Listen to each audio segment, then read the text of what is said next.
महमदपुर गोलीकांड में अब नया मोड़ आने का संभावना बनने लगा है। महमदपुर गोलीकांड में पीड़ित परिवार के यहां आज राजद के सुप्रीमो यानी बिहार सरकार के विरोधी दल के नेता तेजस्वी यादव अपने काफिले के साथ करीब दर्जनों विधायक, वर्तमान विधायक एवं भूतपूर्व विधायक के साथ महमदपुर पहुंचे। रीता न्यूज से मोहन झा। आज फिर महमदपुर गांव में राजनेताओं का आना काफी तेजी से बढ़ गई है। कांग्रेस और राजद के कई दिग्गज नेता आज महमदपुर गांव पीड़ित परिवार के यहां पहुंचे और उनके दुख और घटना की जानकारी ली। खासकर विरोधी दल के नेता तेजस्वी यादव जब महमदपुर पहुंचे, होली के दिन खून की होली खेली और इस घटना की जितनी भी निंदा की जाए वो कम है। पूरी तरीके से नरसंहार किया गया है और खास तौर पे इस गांव के लोगों पर और एक खास परिवार जो यहाँ रहते हैं, जो देश की सेवा की है, जिन्होंने आर्मी से रिटायरमेंट लेकर के यहाँ समाज सेवी उनके परिवार पर 4 बेटे हैं, हमारे साथ बैठे हैं। पहले बेटे को जो है झूठे मुकदमे में फंसा करके जेल में डाल और होली वाले दिन 3 बेटों एक करके जो है गोली मार दिया गया। गोली मारने के बाद खुपरी का इस्तेमाल किया। जो पहले बेटे जो जेल में वार किया गया। लगभग 5 एक संगठन है जो कोई गुंडा प्रवीण करके है, वो चलाता है। संगठन का नाम है रावण सेना। अब रावण सेना आप जान सकते हैं कि रावण जो है वो बुराई का प्रतीक है और बुराई के प्रतीक को तो दशहरा में उनका दहन भी किया जाता है। लेकिन प्रशासन के लोगों को रावण सेना चल रहा है, क्या चल रहा है, वो क्या काम करता है, इसके बारे में नहीं पता। और जो प्रवीण जो गुंडा है उस पर लगातार जो है कई हत्याओं के केसेस है, वारंट कई बार जो है वो जारी हुआ है। लेकिन प्रशासन में रहने वाले लोग, चाहे वरीय पुलिस अधिकारी हो, उनकी भी मिली भगत उस प्रवीण को बचाने में है। अब जो प्रवीण है संगठन चलाता है, उसकी कई फोटो भी हैं हमारे पास। परिवार के लोग से हम मिलने आए। इस बुरे वक्त में हम लोग आंसू पोंछने का काम कर रहे हैं, इनको न्याय दिलाने का लड़ाई लड़ रहे हैं। अब मुख्यमंत्री कह रहे हैं कि विपक्ष जो है वो पब्लिसिटी कर रहा है। उनके नेता लोग कह रहे हैं कि आपसी रंजिश है। एक तरफा गोली चलाई गई है, एक तरफा खुपरी चलाई गई है और जो फौजी एक बीएसएफ जवान की हत्या हुई है, ये मामूली बात नहीं है।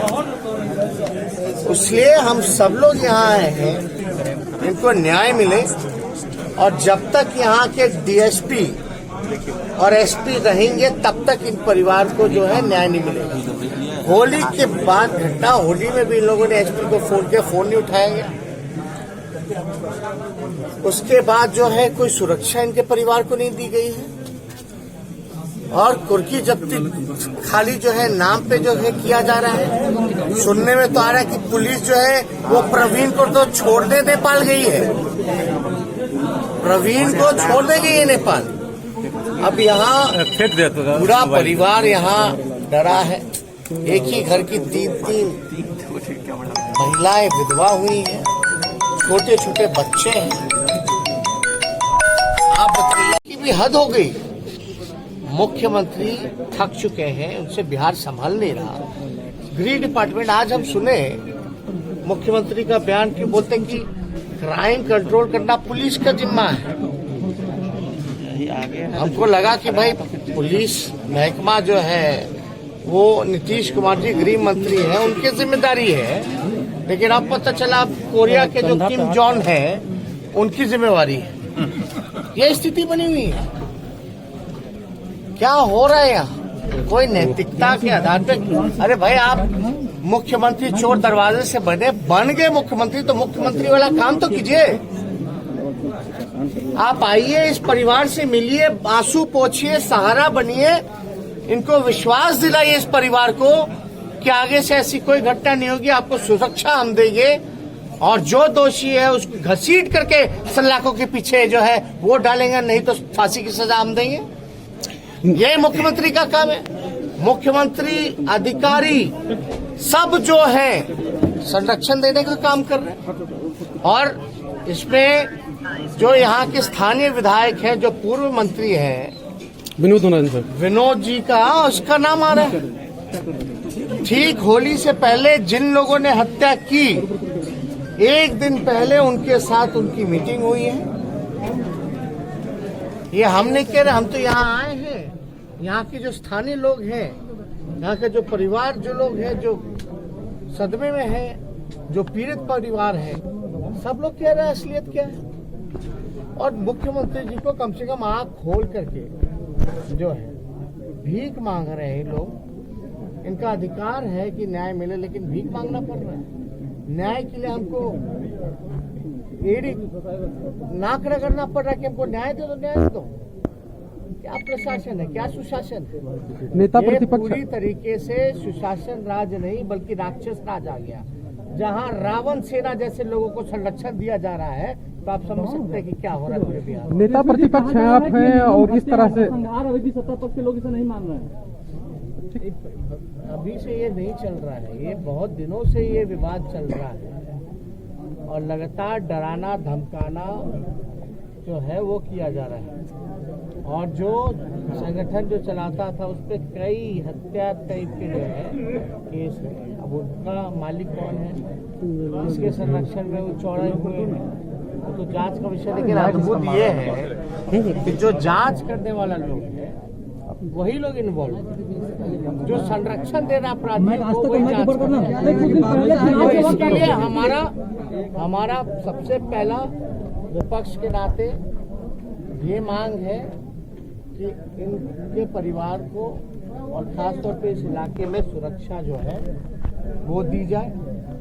दूसरा, जो नामजद एफआईआर जिनके नाम पे हुआ है उनकी अविलंब गिरफ्तारी हो, और इसमें अगर कोई पूर्व मंत्री एमएलए का नाम आ रहा है तो उससे भी सवाल जवाब पूछताछ होनी चाहिए। इस मामले को किस तरह से आगे बढ़ाएंगे? और हम लोगों की मांग रहेगी, क्योंकि ये परिवार एक बीएसएफ के जो जवान है उनको मारा गया।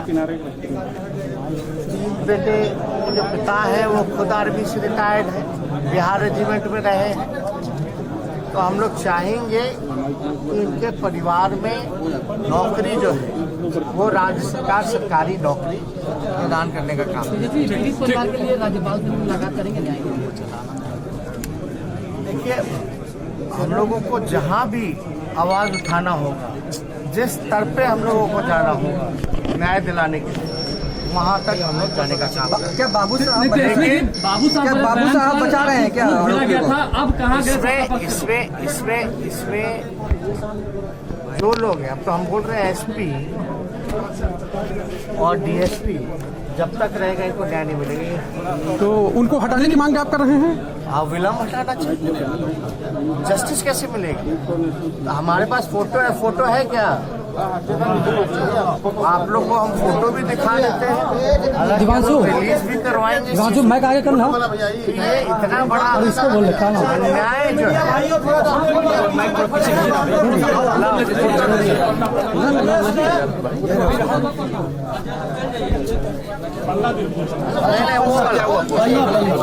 नहीं डीएसपी वाला एक सेकंड खोल दे। हेलो माइक आगे डालना, माइक आगे डालना। हेलो, ये प्रवीण है जिसने हत्या की और जो संगठन रावण के नाम से चलाता है। और इनके गुरु कहलाए जाने वाले जो लोग हैं वो विनोद, जो यहाँ के स्थानीय विधायक हैं, वो है विनोद नारायण झा। अब आप देखिए, यही व्यक्ति जो पुलिस अधिकारी है, उन डीएसपी जो है उसके साथ फोटो, ये डीएसपी है और ये प्रवीण। तो अब कैसे आप कह सकते हैं कि निष्पक्ष जांच जो है वो होगा? इसमें एसडीओ वगैरह सब है और लगातार इनके प्रशासन के लोगों से मिलीभगत लगातार रहती है। जो अधिकारी वगैरह संगठन से ये लोग कमाते हैं उसमें कुछ पैसा जो है अधिकारियों को भी चंदा ये लोग देने का काम करते हैं। ये करप्शन, घूसखोरी नीतीश जी के राज में मामूली बात है। न्याय कहते हैं कि न्याय के साथ विकास होगा, कहाँ है न्याय नीतीश जी? कहाँ है? वो तो कहते हैं कि हम कुछ एक भी समय खाली नहीं रहते, काम करते हैं। कौन सा काम करते हैं? आरसीपी टैक्स कलेक्शन, 5 बार डीजीपी, वो आरसीपी टैक्स कलेक्शन करते हैं। 5 बार आके डीजीपी क्या बताएगा? डीजीपी को क्या पता है? जो उसका एसपी बोलेगा वही उसको रिपोर्ट देगा।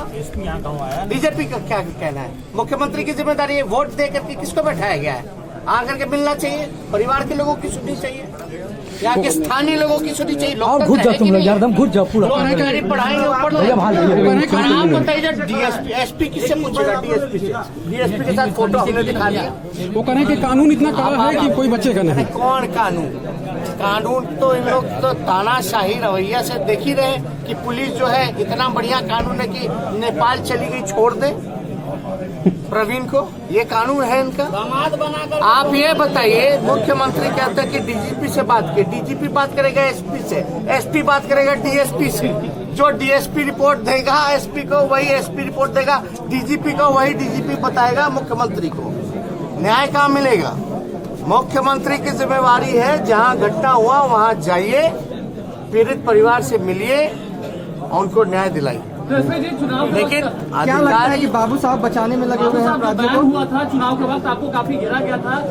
अरे देखिए ये आप कहीं और ले जाना चाह रहे हैं, ये बात नहीं। जहाँ भी अन्याय होगा वहाँ तेजस्वी यादव और राष्ट्रीय जनता दल मजबूती के साथ खड़ा रहेगा। चलिए, थैंक यू।